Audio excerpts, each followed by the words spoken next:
Hello and welcome back to the channel, and thank you for joining me today. Are we falling into anarchy? Is this country going to the dogs? Depends what you mean by anarchy.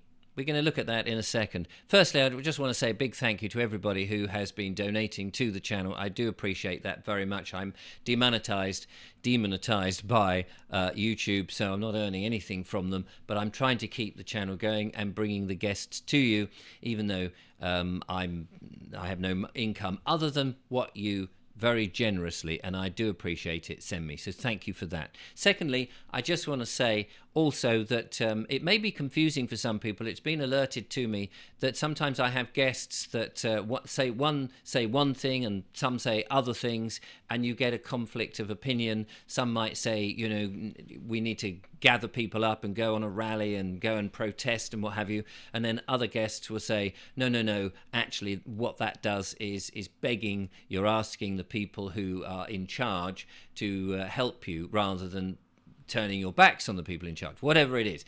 So we often get a lot of contrast. Now, I think that the audience here are very clever, more clever than most people would perhaps acknowledge. I think that you're very discerning and that you can make up your mind. And the whole point of having lots of different guests is, unlike, say, the mainstream media that have its own narrative to put forward, I think this is about expanding the mind and having an open mind, really, to hear what other people come up with, and you make up your own ideas on the back of it. So that's my approach, and I thought I better mention it because it had been said that sometimes it can be quite confusing with the different guests that I have. So the question is, are we falling into anarchy? But what is anarchy?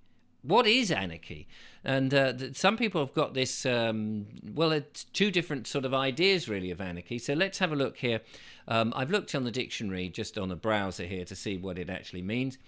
And so there's the first definition is a state of disorder due to the absence or non-recognition of authority, or a controlling system, like a government, I suppose, a state of disorder. Are we in a state of disorder? But the other one, which is a much older interpretation of anarchy, or definition, I suppose, is the organization of society on the basis of voluntary cooperation without political institutions or hierarchical governments. And is that a truer version of anarchy? And isn't that true? Now, I interviewed somebody from Poland last year sometime, and it was at the time of the Berlin Wall, and it collapsed, and I believe it was Poland, or the country that he was in, the government collapsed. There was no government for a year, and he said it was the best time of all because people got on and they cooperated with one another, and that seemed to be a very good thing. The government was a bit upset about this because as they started to reform, they realized no one was paying any taxes, so they weren't getting any money, but people just managed to get on with life. And in fact, not having the government made life much easier because there weren't all these rules and regulations to stop people doing sensible things. But then in the end, the government got back together and put into place martial law in order to sort of whip everybody into some sort of order that they didn't actually want. So it's an interesting conundrum. Anyway, you may remember that Veronica had been on the show fairly recently. She was the lady that I did an interview with, and she also spoke about, she sent in a thing about sending the council tax and saying, I'm happy to pay, but please send me an invoice. You may remember that video. Anyway, she sent in another bit of information which I thought I would share with you. So let's have a look at that, and it relates to exactly this theme about anarchy. So she says everything starts with self-ownership and the non-aggressive principle, non-aggression. The principle comprises of true morality of life in two distinct statements and one additional definition. So let's have a look at these. She says there's never any moral justification for violence, however much one may be provoked. And I think that's fairly true. Why do we need to go and be violent? We could, do it in a much calmer way. But she says if violence occurs, somebody throws a punch at you because they disagree with you, and i.e. when somebody ignores you, then there is a moral justification for the use of force. including destructive force, to counteract that violence, i.e. the principle of self-defense. So somebody lunges at you with a fist, they may get you, may not get you, but they've initiated it, and so of course you should be able to defend yourself. No, I'm not having that. Get out. I'm going to end this instead of trying to elongate it and involve other people and what have you. Anyway, so now she goes on to say, where violence is defined specifically as the initiation of destructive force against another individual, it is a true crime. And absolutely, and we don't tolerate this sort of thing. So it's important, she says, to note that the use of language violence describes the start of a confrontation, and force describes an effort to stop confrontation. The words force and violence are specifically used to indicate intent. Right, okay. So she then says if everyone applied those rules strictly, there would be no violence, of course, or at least the absolute minimum of violence and the maximum of tolerance. Of course, if everybody did these sort of things, life would be great. But as you see, everybody doesn't, which is why sometimes we get ourselves into some sort of issues. However, let's continue. The non-aggressive principle is a moral and legitimate ordering of society, which would be lovely to have, would it not? If we could get to that, under it, no one can threaten anyone else because no one can initiate any form of violence against anyone else. Violence being used as a catch-all for any form of oppression or repression. So she takes this a step further here. Any government is thus immoral and illegitimate because to govern means to threaten, i.e. via legislation, by definition, of course. If a government cannot threaten anyone who disobeys, then a government cannot govern. It could not exist. And I think that's very true, isn't it? And we see that, do we not? Look at this. Let me just remind you, for those people who perhaps are unaware of this, if we just go to this screen here, this is on legislation.co.uk. This is supposedly the legal nonsense that we're supposed to obey and what have you.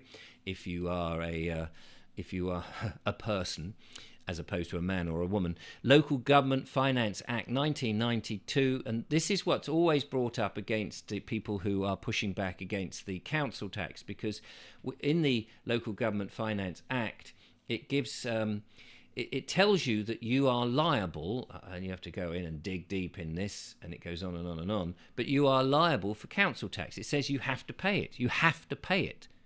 Well, hold on a second. If you have to pay something, the government saying you have to do this, then if I have to do anything, then I'm a slave, aren't I? I'm a slave. If you are saying I have to do this, or I end up having a fine, or going to prison or whatever, you're being violent to me, just as Veronica says, then I'm a slave. And yet the same legislation has the Slavery Act that says you're not a slave. So which is it? Where am I? But then you have to be careful, because all the legislation really is referring to persons. If you're a person, then this is what actually refers to you. Then you go to the Interpretation Act and you realize a person is actually incorporate people, in corporations, not men and women. And I don't believe that you can find the term man or woman in legislation. So if you're a man, a living man or woman, none of this actually applies to you. But we all think it does, because that's part of the trick. Anyway, let's go back to Veronica's piece here. So she then looks at democracy. Is democracy the answer? Well, let's see. Democracy is where 51% can do as they like to 49%. Bear in mind that there's only a measly 2% difference, and that 49% could be a massive number of individuals, almost half the entire nation. Did we not see that during Brexit? There is no distinguishable difference between democracy and gang rape, she says. If two men decide to rape one woman, then the two men have the majority, and the woman must, according to democracy, sit back and think of England. Well, clearly this is immoral and illegitimate.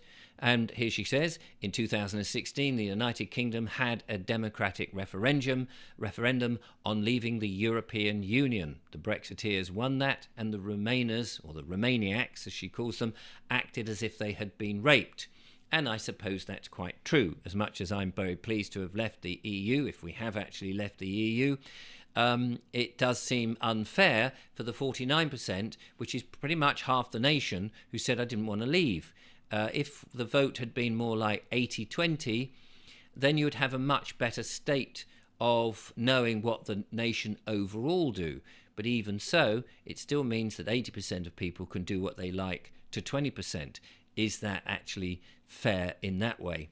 Probably not. Let's carry on and see what she says as we come towards the end. The only thing that is moral and legitimate is consent. Of course, if the woman consents to have sex with the men, then that's fine. But if she doesn't consent, then they've got no right to touch her. So that's the difference between democracy and consent. Consent equals no government, no rulers, or anarchy. And I suppose, just to jump in there, if you consent to the things that you want the government to do, and you say, okay, like we're supposed to consent to the police governing us, and you say, yeah, okay, I can consent, you can do what you like, you can govern me, or you can tell me what to do, you can arrest me and all the rest of it, because you're here by consent, that's fine. But if you don't consent, they ought not have anything to do with you. So the choice ought to be ours, in my humble opinion. Anyway, she says, actually, we're already doing this anarchy business. It's in the way that we go shopping. For example, you can go into whatever shop you want and you can buy whatever you want that you can afford. No one compels you to buy anything particular. You go in, you make your choice, you buy anything you like, and you come out with a bag full of it. That's pure anarchy. It works, she says, day after day, week after week, year after year, all over the world.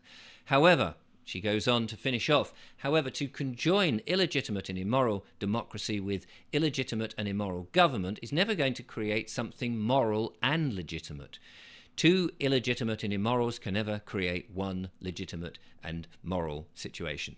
So no government ever brought anything to the table except violence, which is true because they're governing you in a violent way. You have to do what we say, or we will fine you or put you in prison. Most people, when they go to vote, if you go to vote, which is a silly thing to do in my opinion, but anyway, the usual situation is you look at the ballot paper and you go, don't like him, but I positively hate him. So in the end, the people vote for the people they don't like in order to prevent the ones that they positively don't like from becoming elected. But people cry out, but we need government, don't we? Because people can't be trusted to behave properly without it. Really? Okay, let's see where that argument takes us. And she goes on here. Where does the government come from? Well, the answer is the people. You know, those same people who can't be trusted. So the mechanism is we take a small section of the people, especially those ones that can't be trusted, remember, and in fact and in practice, it seems the most untrustworthy are the ones that get in, and then we give them the power to tell us all how to live our lives. And we expect the system to work? What were we thinking? So, anarchy, is it a better system? It's about consent, about getting on with it and cooperating with one another?